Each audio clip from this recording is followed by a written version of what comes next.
The air in the grand ballroom, usually thick with the clinking of champagne flutes and the murmur of polite conversation, suddenly felt charged, electric. It was Liam's night, a celebration of his hard-won promotion, and the room pulsed with a warm, golden glow from the hundreds of fairy lights strung across the ceiling. Laughter, rich and full, echoed off the polished marble floor as friends and colleagues mingled, their faces flushed with success and good cheer. Sarah, Liam's wife, a vision in a sapphire blue dress that mirrored the sparkle in her eyes, moved through the crowd with an easy grace, accepting congratulations on her husband's behalf. Her hand, cool and smooth against Liam's arm, was a constant, comforting presence. He caught her eye across the room, a shared smile passing between them, a silent acknowledgement of their journey, their partnership, and the bright future that lay ahead. Then, the music shifted, a familiar, pulsing beat that signaled the arrival of a different kind of energy. Across the dance floor, Mark the Rocket Riley, the local football legend whose name was synonymous with victory and swagger, swaggered into view, his imposing frame cutting through the celebratory haze. He was a magnetic force, drawing gazes, and as he moved, his eyes, sharp and assessing, scanned the room, eventually landing on Sarah. A slow, predatory smile spread across his face, a smile that held a dangerous promise, a flicker of something Liam couldn't quite place, but which sent a prickle of unease down his spine. The easy camaraderie of the evening suddenly felt fragile, a delicate veneer threatening to crack under the weight of an unseen tension, a silent challenge being issued in the heart of their joyous celebration. The night, Liam felt with a growing sense of dread, was about to take a very different and potentially devastating turn, a turn that would unravel not just this evening, but the very fabric of their lives. The murmur of the crowd seemed to fade, replaced by a single, amplified beat, the thrumming of Liam's own heart, suddenly heavy with an unspoken premonition. I've always been a watcher, a quiet presence on the periphery. Not by choice, necessarily, but because that's where my nature seemed to place me. I knew them all, you see. Not as casual acquaintances, but as people whose laughter and tears had echoed in my own life. Sarah, with her fierce protectiveness that often masked a deep vulnerability, was like a younger sister to me. We'd grown up sharing scraped knees and whispered secrets. And Mark was more complicated. Our families had a history, a tangled knot of old loyalties and unspoken resentments that often made our interactions a delicate dance. We worked together, too, our professional lives intertwined in ways that blurred the lines between obligation and genuine camaraderie. This proximity, this deep immersion in their shared world, is what made that night's shift in the air so palpable. Looking back, I can see my own hesitation, my ingrained tendency to avoid direct confrontation. I've always been more comfortable observing, analyzing, than plunging headfirst into the messy reality of human affairs. Perhaps it was a learned fear, a consequence of witnessing too many well-intentioned interventions that only managed to stir up more trouble. Or maybe it was just a fundamental flaw in my own character, a lack of courage when it truly mattered. I'd often tell myself it was wisdom, a prudent understanding of boundaries, but in truth, it was often a quiet, insidious cowardice. The weight of knowing what I suspected, what I felt brewing, pressed down on me, a heavy cloak of responsibility I was loath to fully embrace. The pressure to act was immense, a visceral tug-of-war between my ingrained passivity and the growing certainty that inaction would have dire consequences. Socially, there was the unspoken expectation that I, as a confidant and colleague, would somehow intervene. Emotionally, the thought of Sarah's distress, of the potential fallout for Mark and for all of us, was a gnawing ache. Morally, it felt like a betrayal of the trust I'd been given, a tacit agreement to look out for one another. Yet, the fear of misinterpreting, of making things worse, of becoming the catalyst for the very disaster I feared, held me captive. It was a moment where inaction felt like a choice, a terrifyingly active one, and the repercussions of that choice were already beginning to loom, large and ominous, in the suffocating quiet of the night. The small town of Willow Creek was a tapestry woven with threads of tradition and hushed gossip. Life here moved at a gentle pace, punctuated by the changing seasons and the predictable rhythm of church bells and town hall meetings. Sundays were sacred, a time for family, shared meals, and the meticulous upholding of appearances. Neighborly kindness was a cornerstone, but it often came with an unspoken expectation of conformity. To deviate, to openly question, was to risk becoming the subject of hushed conversations over backyard fences, a whispered cautionary tale. The annual Harvest Festival, a riot of corn stalks and apple cider, was the apex of community bonding, but beneath the surface of shared laughter and friendly competition, currents of long-held rivalries and secret resentments often swirled. Old families held their grudges like prized heirlooms, passed down through generations, sometimes over perceived slights that others had long forgotten. Sarah, a woman of quiet resilience, felt the weight of these unspoken rules acutely. Her days were spent tending to her small bookstore, a haven filled with the scent of aged paper and ink, and caring for her ailing mother. Sarah possessed a sharp intellect and a deeply empathetic heart, but she often found herself wrestling with the town's ingrained conservatism. She yearned for a broader perspective, for conversations that delved beyond the superficial, but the opportunities were scarce. Her best friend, Emily, was Sarah's opposite, outgoing, vivacious, and deeply ingrained in the town's social fabric. Emily, while genuinely fond of Sarah, often struggled to understand her friend's introspective nature, her tendency to ponder the what-ifs of life. Emily's primary motivation was social harmony, ensuring everyone felt included and happy, often at the expense of confronting uncomfortable truths. Then there was Mr. Abernathy, the town's esteemed historian, a man whose stoic demeanor hid a keen observational eye. He was a widower, his days spent meticulously documenting Willow Creek's past. His relationship with Sarah was one of mutual respect, built on a shared love for stories and a quiet understanding of the town's complexities. He often offered Sarah glimpses into the town's history, hinting at past scandals and the enduring impact of long-buried secrets, though he never revealed specifics, preferring to let the layers of time speak for themselves. The current tension, however, stemmed from a seemingly minor incident at the last town council meeting, where Sarah had politely voiced a concern about the new zoning proposal, a suggestion that had been met with an unusual degree of dismissal from Mayor Thompson, a man known for his iron grip on local affairs. This subtle but palpable opposition, more pointed than any Sarah had previously encountered, had left her with a gnawing sense of unease, a feeling that something deeper was at play. The air in the tavern, usually thick with the comforting aroma of roasted meat and spilled ale, now held a sharper, more acrid scent, the faintest whiff of something metallic, almost like old pennies. Elias, his broad shoulders hunched over a tankard, traced invisible patterns on its condensation-slicked surface. His brow was furrowed, a permanent fixture lately, and his eyes, usually a warm, friendly blue, darted nervously towards the shadowed corner where Mayor Thompson held court. Thompson, a man whose smile never quite reached his calculating eyes, was engaged in an animated conversation, his gestures expansive, his voice a low rumble that nonetheless carried an air of undeniable authority. Sarah, across the room, fiddled with the hem of her worn linen dress, her gaze fixed on a point somewhere beyond the flickering candlelight.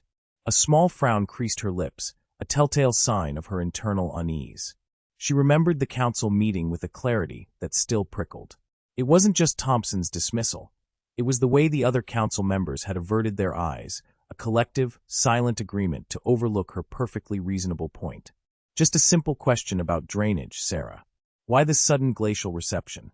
She thought, the question echoing in the quiet chambers of her mind. Across from Sarah, young Liam, his face flushed with a mix of youthful bravado and the effects of a few too many ciders, leaned in conspiratorially. "Still thinking about the mayor's little outburst, Sarah?" he whispered, a playful glint in his eye. His tone, though seemingly light, carried a subtle undertone of something more. He was testing the waters, trying to gauge her reaction, perhaps even seeking to curry favor. Sarah offered a tight, forced smile. "Just pondering the intricacies of municipal infrastructure, Liam," she replied, her voice carefully neutral, betraying none of the prickle of annoyance that his intrusion brought. She caught Elias's eye for a fleeting moment. He gave an almost imperceptible nod, a silent acknowledgement of their shared, unspoken apprehension. Thompson, meanwhile, let out a booming laugh that momentarily silenced the murmur of the room. He raised his tankard, his gaze sweeping across the patrons, lingering for a fraction of a second on Sarah. It was a look that spoke volumes, a silent assertion of his dominance, a subtle reminder of who held the reins in their small town. Sarah felt a chill, unrelated to the draft that snaked through the open doorway. The metallic tang in the air seemed to intensify. The small town of Oakhaven was a tapestry woven with threads of tradition and whispered gossip. Life here moved at a deliberate pace, dictated by the changing seasons and the rhythm of the agricultural year. Community events, like the annual harvest festival or Sunday service, were paramount, serving as both social anchors and opportunities for subtle displays of status. The prevailing values emphasized hard work, familial loyalty, and a certain decorum. Outsiders were treated with polite curiosity, but acceptance was earned slowly, measured by years of quiet contribution. Expectations were clear: maintain appearances, uphold one's reputation, and contribute to the collective well-being, even if it meant swallowing personal desires. Thompson, a man whose family had been at Oakhaven's helm for generations, embodied these traditional values, at least on the surface. His booming laughter, as heard earlier, was a familiar sound, often used to punctuate his pronouncements or to assert authority. His presence in the tavern, a hub for local chatter, was a constant reminder of his standing. Sarah, on the other hand, was a more recent arrival, a woman of quiet resilience who had carved out a life for herself after a difficult past. Her independence was admirable to some, yet unsettling to others who preferred the familiar and predictable. The lingering glance Thompson cast her way was not merely an observation. It was a territorial claim, a silent warning that her presence and growing influence were being noted and perhaps challenged. Beneath the veneer of neighborly cordiality, Oakhaven harbored its share of undercurrents. Rivalries simmered, often stemming from long-standing land disputes or perceived slights that echoed through families. Insecurities manifested as sharp tongues and barbed remarks, especially directed towards those who dared to deviate from the norm. Sarah, with her burgeoning flower shop, a business that brought a splash of vibrant color and unusual scents to Main Street, had become a quiet focal point of both admiration and veiled resentment. Some admired her pluck and the beauty she cultivated, while others saw her success as an affront to the established order, a disruption to the carefully balanced ecosystem of Oakhaven. Thompson's motivation was rooted in a deep-seated belief in his own inherent right to lead and to protect what he considered his. His relationship with Sarah was complex, tinged with a possessiveness that bordered on paternalistic control, yet underscored by an undeniable attraction he refused to acknowledge. Sarah's primary motivation was to build a secure and independent future, a haven for herself in a world that had once been unkind. Her relationship with Thompson was one of cautious observation, a constant weighing of his intentions against her own need for autonomy. The metallic tang in the air wasn't just a sensory detail. It was a premonition, a subtle intimation of the rising tensions that were beginning to stain the placid surface of Oakhaven's daily life. The metallic tang in the air, once a faint whisper, now seemed to permeate every breath Sarah took. The aftermath of Thompson's betrayal hung heavy, a suffocating cloak that stifled any easy reconciliation. She found herself caught between the gnawing desire for retribution and the weary longing for peace. "I can't just let this go," she confided to a tearful Emily, her closest friend, her voice raw with unshed tears. "He shattered my trust. He made a fool of me." Emily, ever the pragmatist, gently placed a hand on Sarah's arm. "I know, Sarah. But revenge, it's a poison. It only ends up hurting you more." Thompson, meanwhile, was a whirlwind of anxious energy. He'd anticipated anger, perhaps even a swift, decisive ending to their relationship. He hadn't anticipated this gnawing guilt, this stark realization of the devastation he'd wrought. He sought counsel from his older brother, a man who'd weathered his own share of storms. "I screwed up, Mark. Royally," Thompson admitted, pacing the worn rug of his brother's study. "She deserved better. I know that now." Mark listened patiently, his gaze steady. "Sarah is strong, Thompson. But she needs to see genuine remorse, not just excuses. And you need to be prepared for whatever she decides. This isn't just about you anymore." Sarah's internal conflict raged. Her upbringing had instilled in her a deep sense of justice, a visceral need to see wrongs righted. But a part of her, the part that yearned for the stability she'd always craved, also yearned to move past this pain. She replayed Thompson's desperate attempts at apology, the stammered words, the averted gaze, the undeniable tremor in his hands. Were they genuine? Could they ever be enough? Her obligation was to herself, to protect her own heart from further damage. Her desire, however, was complicated. One afternoon, Sarah received a small, intricately carved wooden bird in the mail. There was no note, no sender. She recognized Thompson's hand in its delicate craftsmanship, a skill he'd rarely displayed. It was a silent plea, a fragile offering of regret. Emily, seeing the object, offered a different perspective. "He's trying, Sarah. It's not a magic fix, but it's a start. What if he talked? Not to forgive, not yet, but to understand.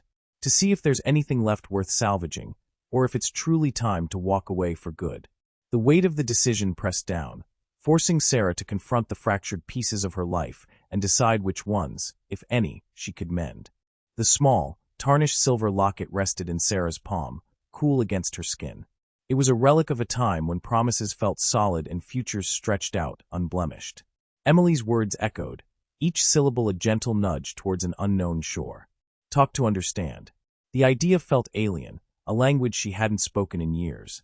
The anger, the hurt, had built a fortress, brick by brick, and now, the thought of lowering the drawbridge felt like a betrayal of her own pain. Yet the locket, a tangible whisper of their shared history, pulsed with a faint, insistent rhythm, urging her to consider the possibility of bridges instead of walls. She found herself tracing the intricate etching on the locket's surface, a delicate vine that had once symbolized their intertwined lives. Now it felt more like a thorny tangle, sharp and unyielding.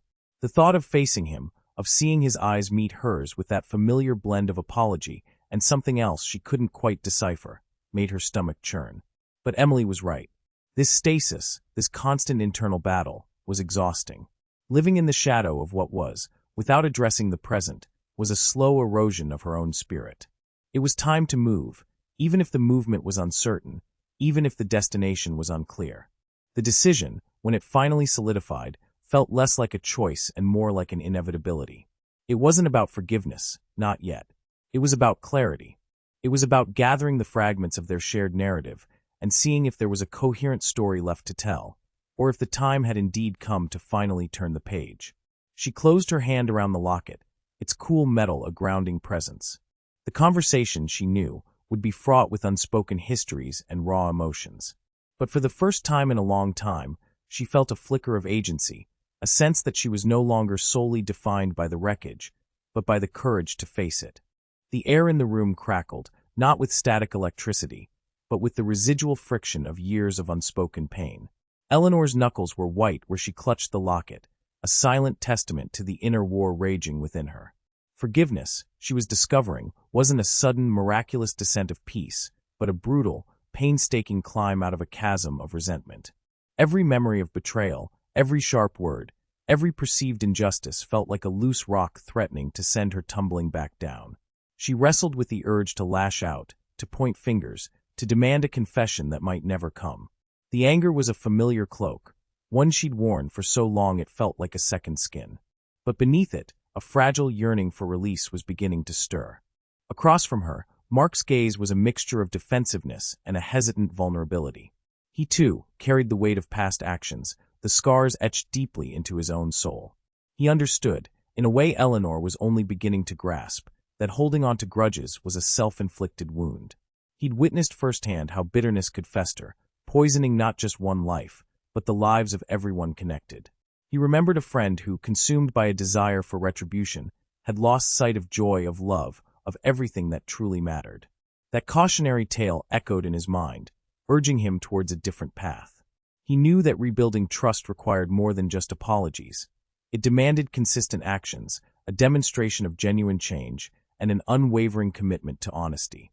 The journey towards forgiveness often hinged on empathy, that elusive ability to step into another's shoes.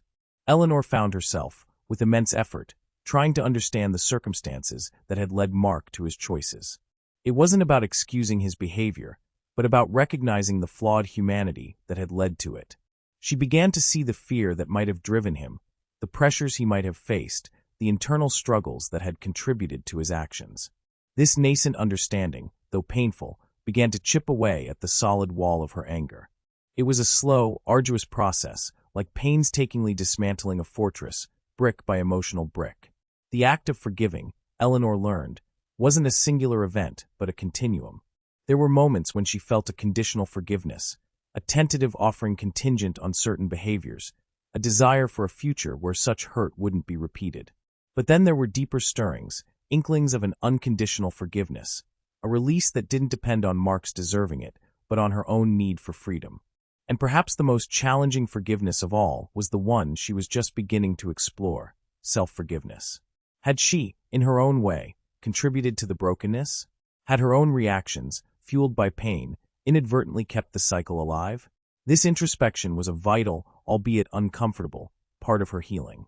The suffocating grip of the past began to loosen, not with a dramatic snap, but with a slow, steady erosion.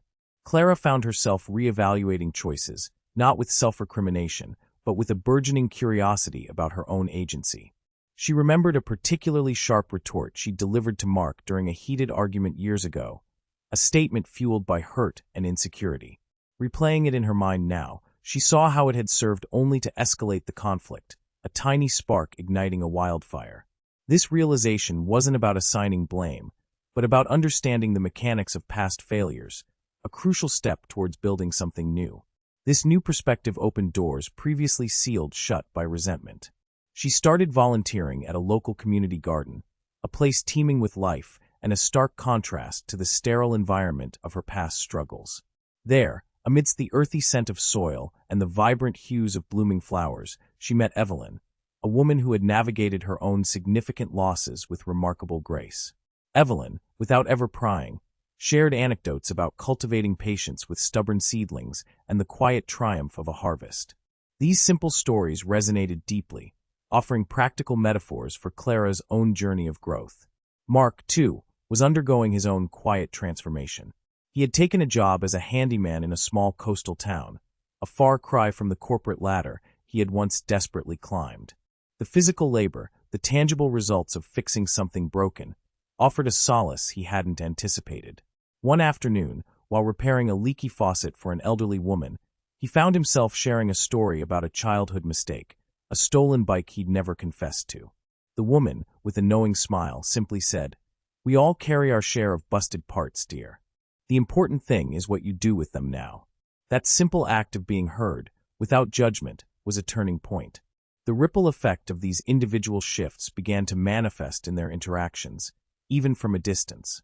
Clara, no longer tethered by a need for vindication, found herself able to extend a genuine curiosity about Mark's well-being. A brief, unburdened email checking in, a simple message devoid of expectation, led to a surprising warmth in his reply. It wasn't a return to the past, but the tentative emergence of a new kind of connection, one built on the foundation of hard-won lessons and a shared, if unspoken, acknowledgement of growth. Hope, once a distant flicker, began to feel like a steady flame, fueled by the resilience they were both rediscovering within themselves. Their determination to move forward, to embrace the unknown, was forging a path towards futures richer and more authentic than they could have ever imagined. The weight of what had transpired settled, not as a burden, but as a sober understanding of the complexities that had shaped their shared past. There were no shining knights or dark villains, only individuals navigating treacherous currents with imperfect compasses. Alara, who had once felt a righteous fury, now saw the desperation in Marcus's eyes during that pivotal moment. His calculated risks, though fraught with peril, stemmed from a genuine, albeit misguided, desire to protect what he believed was theirs. He wasn't inherently cruel. He was simply trapped by circumstance and a different interpretation of necessity. Consider Elias, whose actions, though seemingly self-serving, were born from a deeply ingrained fear of scarcity. His hoarding, his guarded nature, were the product of a lifetime spent on the fringes, constantly anticipating the next setback. From his perspective, ensuring his own survival was paramount, a rational response to a world that had rarely offered him a safety net. The hurt he inflicted was a byproduct of his own perceived vulnerability, not a deliberate act of malice. The threads of fate, or perhaps just sheer dumb luck, had played an undeniable role. A chance encounter that led to a crucial piece of information, a storm that delayed a crucial rendezvous, a moment of hesitation that allowed for a different outcome. These were the arbitrary forces that often dictated the arc of their lives, more so than any grand design. The precise timing of a revelation, the unexpected kindness of a stranger, the unforeseen consequence of a seemingly minor decision, all coalesced to guide them towards this precarious present. Through the crucible of their experiences, a profound metamorphosis had occurred. Alara had shed the black and white thinking that had once defined her, learning to appreciate the shades of gray that painted human motivation.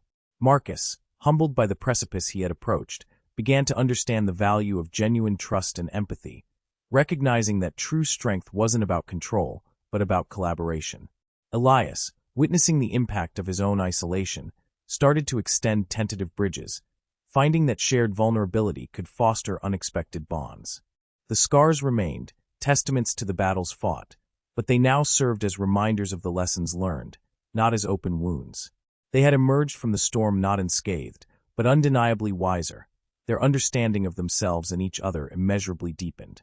The tapestry of existence, woven with threads of joy and sorrow, love and loss, whispers its eternal truth. We stand as fleeting constellations in the vast cosmic dance, our moments illuminated by the incandescent glow of connection. Love, a fragile bloom, unfurls its petals in the shared breath of two souls, a testament to the profound yearning for belonging that beats within the human breast. Yet, this same tenderness can be a chasm, for in its depths lie the shadows of vulnerability. Friendship, a sturdy oak, offers solace and shelter, its branches reaching out to hold us steady when the winds of adversity howl. It is in the quiet understanding, the unspoken comfort, that its truest strength resides. But the human heart, a landscape both breathtaking and perilous, also harbors the sharpest of thorns. Betrayal, a serpent's bite, leaves a venomous sting, a chilling reminder of trust misplaced, of futures fractured in an instant. The echoes of such wounds can reverberate through the silence, a haunting melody of what might have been. Yet, it is in the aftermath of such devastation that the true resilience of the spirit is forged. Forgiveness, a delicate alchemist, possesses the power to transmute the dross of pain into the gold of peace. It is not the erasure of memory, but the liberation of the self from the chains of resentment, a conscious choice to step out of the lingering darkness. Each stumble, each fall, each tear shed, adds another layer to the intricate mosaic of our lives. The past, a vast library, holds not only tales of triumph but also cautionary narratives, etched with the ink of our missteps. To ignore its wisdom is to condemn ourselves to repeat its somber refrains. Instead, let us draw from its wellspring, allowing the lessons learned from fractured bonds and mended hearts to illuminate our path forward. We are the architects of our tomorrows, and with every act of kindness, every gesture of empathy, every bridge built across the chasms of misunderstanding, we sculpt a more radiant future. The human journey is a testament to the enduring capacity for growth, a perpetual unfolding, a continuous becoming, a symphony of courage played against the backdrop of ephemeral grace. For in the grand expanse of time, where stars are born and fade, our brief sojourn is imbued with the potent magic of choice, the power to learn, to love anew, and to extend the hand of healing. And so we carry on, each sunrise a fresh canvas, each encounter a potential masterpiece.